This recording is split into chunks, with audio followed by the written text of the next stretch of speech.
بسم اللہ الرحمن الرحیم اللہم صلی علی سیدنا مولانا محمد بارک وسلم صلاۃ و سلام علیک یا رسول اللہ صلی اللہ تعالی علیہ وآلہ وسلم۔ اللہ رب العزت ارشاد فرما رہا ہے وما انزل علی الملکین ببابل ہاروت و ماروت، اور وہ جادو جو بابل میں دو فرشتوں ہاروت اور ماروت پر اترا۔ جادو کر کے کسی کو تکلیف پہنچانا یہ برا ہے، لیکن جادو کا پیدا کرنا برا نہیں ہے۔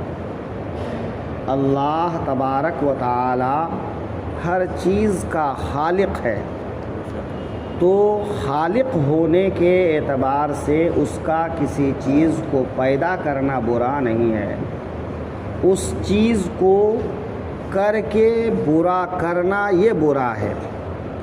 جیسا کہ شیطان، تو شیطان کا پیدا کرنا یہ برا نہیں ہے، شیطان برا کرتا ہے، برائی کراتا ہے، یہ برا ہے۔ تو جادو بھی ایک علم ہے، اور اس علم کا پیدا کرنا فی نفس ہی برا نہیں ہے۔ جادو پہلے بھی ہوا کرتا تھا، لیکن حضرت ادریس علیہ السلام کے زمانے میں یہ بہت زیادہ عام ہو گیا، اور اتنا زیادہ عام ہو گیا کہ اب جادو اور معجزہ میں لوگوں کے لیے فرق کرنا مشکل ہو گیا کہ لوگ کیسے پہچانیں کہ جادوگر کون ہے اور نبی کون ہے۔ جادوگر اپنے جادو کے ذریعے سے کرشمات دکھاتا ہے، اور نبی اپنی نبوت کے ذریعے سے معجزات دکھاتے ہیں، تو دونوں میں فرق کیسے کیا جائے۔ الغرض حضرت ادریس علیہ السلام کے زمانے میں جب جادو عام ہو گیا، زمین پر فتنہ فساد عام ہو گیا، تو فرشتے آپس میں کہنے لگے کہ یہ زمین پر انسان کو خلیفہ بنانے سے پہلے ہی ہم نے کہا تھا کہ یہ انسان فساد پھیلانے میں کوئی کمی نہیں چھوڑے گا۔ فرشتوں نے اس وقت کیا کہا تھا؟ نحن نسبح بحمدک ونقدس لک، اے معبود ہم تیری پاکی بیان کرتے ہیں، تیری حمد و ثنا کرتے ہیں، پھر انسان کو پیدا کرنے کی ضرورت کیا ہے؟ لیکن اللہ تعالیٰ نے انسان کو پیدا کرنے کی حکمت اس وقت بیان فرما دیا تھا۔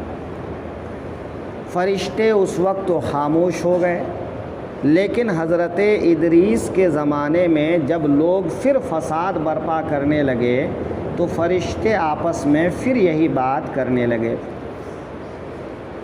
تو اللہ تعالیٰ نے فرمایا کہ میں نے انسان کے اندر غصہ اور شہوت، نفسانی خواہشات، دو ایسی چیزیں رکھی ہیں کہ جو انسان کو برائی میں مبتلا کر دیتی ہیں، لیکن تم فرشتوں کے اندر میں نے وہ دونوں چیز نہیں رکھی ہے، جس کی وجہ سے تم کو جو حکم ملتا ہے تم وہ کام کرتے رہتے ہو، اس میں ذرہ برابر بھی جو ہے تم لوگ آگے پیچھے نہیں کرتے۔ فرشتوں نے کہا پروردگار عالم، اگر ہمارے اندر غصہ اور شہوت بھی رکھ دی جائے تب بھی ہم گناہ نہ کریں، غلطی نہ کریں۔ تو اللہ تعالیٰ نے فرمایا ٹھیک ہے، تم میں سے کچھ فرشتوں کو چن لو جو تم میں سب سے اعلیٰ اور اچھے ہوں، زیادہ عبادت کرنے والے ہوں۔ تو فرشتوں نے ہاروت اور ماروت نام کے دو فرشتوں کو چن لیا، یہ دونوں بڑے عبادت گزار تھے، پرہیزگار تھے۔ پھر ان کے اندر غصہ اور شہوت رکھ کر اللہ تعالیٰ نے زمین پر اتار دیا اور کہا جاؤ زمین پر لوگوں کے فیصلے کرو، قاضی بن جاؤ۔ تو یہ دونوں قاضی بن کر زمین پر لوگوں کے فیصلے کرنے لگے۔ کچھ دنوں میں ان دونوں کی شہرت ہو گئی کہ ایک مہینے کے اندر اتنے مشہور ہو گئے کہ دور دور سے لوگ اپنا مقدمہ لے کر ان کے پاس آنے لگے۔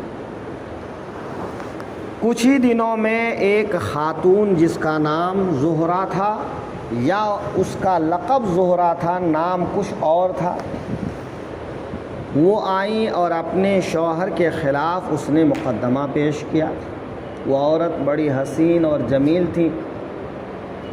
ان دونوں فرشتوں نے جب دیکھا تو ان کو ان پر دل آ گیا اور دونوں عاشق ہو گئے۔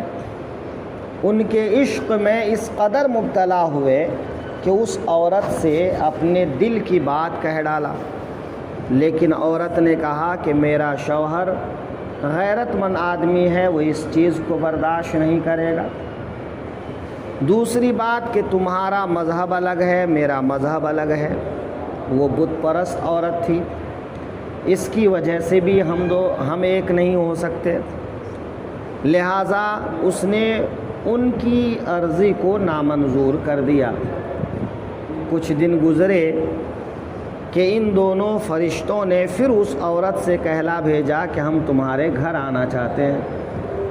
عورت نے ان دونوں کے گھر آنے کا سن کر قبول کر لیا اور کہا ٹھیک ہے آ جاؤ۔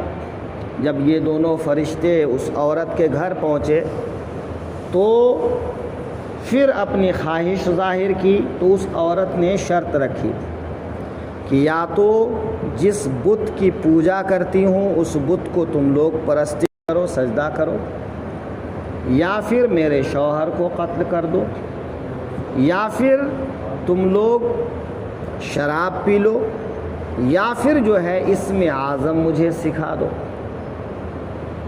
دونوں فرشتوں نے آپس میں مشورہ کیا کہ شرک بت پرستی نہیں کر سکتے، قتل بڑا گناہ ہے نہیں کر سکتے، اسم اعظم اللہ کی صفت ہے ہم نہیں سکھا سکتے، لہٰذا شراب پی لو۔ تو شراب پی لیا، اور شراب پی کر جو ہے نشے کی حالت میں قتل بھی کیا، بت پرستی بھی کی، اسم اعظم کی تعلیم بھی کر دیا۔ وہ عورت اسم اعظم پڑھ کر آسمان پر چلی گئی اور زہرہ نامی ستارے میں اللہ تعالیٰ نے اس کو محفوظ کر دیا۔ جب فرشتوں کو نشہ اترا، ہوش آیا تو ندامت ہوئی اور اسم اعظم بھول چکے تھے، اب آسمان پر نہیں جا سکتے، چونکہ اس سے پہلے دن بھر فیصلے کرتے اور شام کو اسم اعظم پڑھ کر آسمان پر چلے جاتے تھے۔ اب اسم اعظم بھول گئے، جو آسمان پر جانے کا ذریعہ تھا اب نہیں رہا۔ حیران پریشان ہو کر وقت کے نبی حضرت ادریس کے پاس پہنچے کہ آپ ہماری سفارش کیجئے کہ اللہ تعالی ہماری توبہ قبول فرمائے اور ہم کو اپنا کھویا ہوا مقام واپس کر دے۔ حضرت ادریس نے اللہ تعالیٰ کی بارگاہ میں دعا کی تو اللہ تعالیٰ نے فرمایا کہ ان سے کہو یا تو دنیا کا عذاب قبول کریں یا آخرت کا عذاب قبول کریں۔ حضرت ادریس علیہ السلام نے پیغام پہنچا دیا کہ اللہ تعالیٰ کا یہ حکم ہے۔ فرشتوں نے کہا کہ دنیا کا عذاب فانی ہے اور آخرت کا عذاب دائمی ہے، لہٰذا ہم دنیا کا عذاب قبول کرتے ہیں۔ اللہ تعالیٰ نے فرشتوں کو حکم دیا کہ ان کے ہاتھ پاؤں کو زنجیروں میں باندھ کر بابل نامی ایک کنویں میں لٹکا دیا جائے۔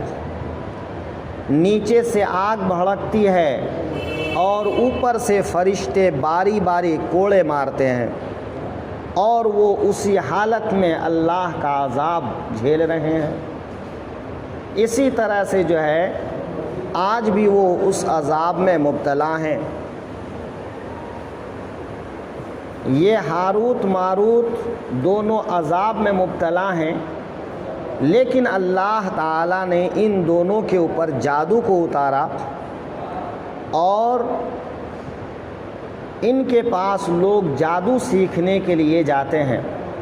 جب یہ لوگ جاتے ہیں تو یہ منع کرتے ہیں کہ جادو کفر ہے، تم نہ سیکھو، لیکن اگر کوئی زیادہ اصرار کرتا ہے تو اسے جادو سکھا دیتے ہیں۔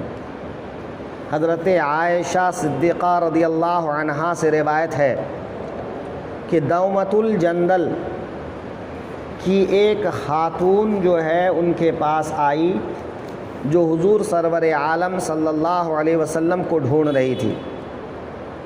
حضرت عائشہ نے کہا حضور کا وصال ہو چکا، تم کس لیے آئے ہو؟ تو اس نے اپنا قصہ بیان کیا کہ میں اپنے شوہر کے ظلم سے تنگ آ گئی تھی، اپنی پریشانی میں نے ایک عورت سے کہا تو اس عورت نے ایک کتے پر سوار کر کے آن کی آن میں مجھے بابل پہنچا دیا۔ میں ہاروت ماروت کے کنویں کے پاس پہنچ گئی اور میں نے ہاروت ماروت سے کہا کہ مجھے جادو سکھا دو، انہوں نے منع کیا، لیکن میں نے ضد کی، اصرار کیا، تو انہوں نے کہا کہ یہاں قریب میں جو تنور جل رہا ہے جاؤ اس پر پیشاب کر کے آؤ۔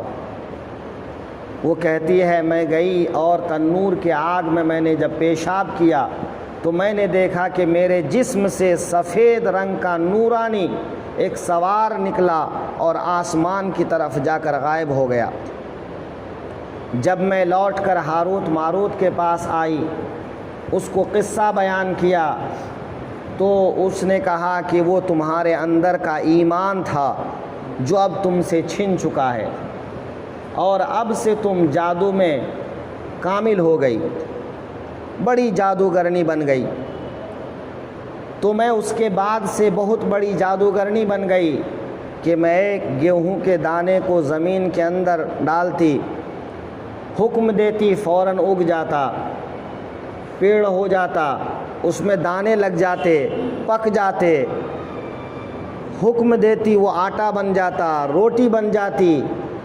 تو اس طرح کے کرشمات میں دکھایا کرتی، لیکن میں اپنے دل کے اندر سے ایمان کے چھن جانے سے شرمندہ ہوں اور میں آئی تھی، کیا میری توبہ قبول ہو سکتی ہے اور میرا گناہ معاف ہو سکتا ہے؟ تو حضرت عائشہ صدیقہ رضی اللہ عنہا نے فرمایا کہ اب حضور تو نہیں ہیں، ان کے صحابہ سے ملو۔ وہ کہتی ہیں کہ صحابہ کرام سے ملی، مگر کسی نے ان کی توبہ قبول ہونے اور ایمان واپس ہونے کی بات نہ کی سوائے عبداللہ ابن عباس سے عبداللہ کے۔ انہوں نے کہا کہ اگر تمہارے ماں باپ میں سے کوئی زندہ ہے تو جاؤ ان کی خدمت کرو اور ان کی خدمت کر کے ان سے کہو کہ تمہارے لیے دعا کریں، تو ان کی دعا سے تمہارا ایمان تم کو واپس مل سکتا ہے۔ اسی طرح ایک اور واقعہ پیش آیا جس کو مفسرین نے بیان کیا ہے، تو معلوم یہ ہوا کہ بابل کا وہ کنواں آج بھی موجود ہے اور دیکھنے والوں نے اس کو دیکھا ہے، ہاروت ماروت کو دیکھا ہے اور اس کا عذاب بھی دیکھا ہے۔ تو پتہ چلا ان کو جو سزا دی جا رہی ہے ان کو تو دنیا کی سزا دی گئی ہے، لیکن انسان اگر گناہ کرتا ہے اور توبہ نہیں کرتا، بغیر توبہ کیے مر جاتا ہے یا اس کی توبہ قبول نہیں کی جاتی ہے تو وہ آخرت کے عذاب میں مبتلا ہوگا، اور آخرت کا عذاب دنیا کے عذاب سے کہیں زیادہ سخت ہوگا۔ اس لیے انسان کو چاہیے کہ وہ جادو کا عمل نہ کرے، سفلی عمل نہ کرے۔ بہت سے جو ہے سفلی عمل کیا کرتے ہیں اور سفلی عمل کے ذریعے سے طرح طرح کے کام کرتے ہیں اور تھوڑے پیسے کے خاطر وہ دوسروں کو نقصان پہنچاتے ہیں، کسی کا کاروبار برباد کرتے ہیں، کسی کے گھر میں لڑائی جھگڑے کروا دیتے ہیں، آپس میں نفرت پیدا کروا دیتے ہیں، طرح طرح کی حرکتیں کرتے ہیں۔ اللہ سے ڈرنے کی ضرورت